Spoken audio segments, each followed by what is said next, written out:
This is wonderful. I understand you have 183 countries here. How do you do it, David?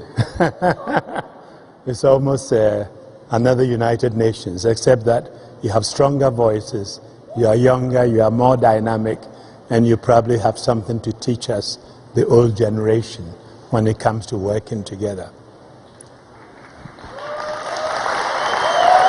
Good.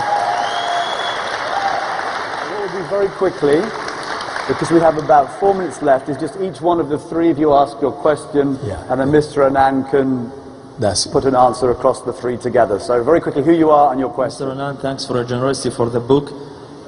Just for your information, there are 184 countries in this room, not 183. Just because the UN does not recognize it, it doesn't mean that Kurdistan does not exist.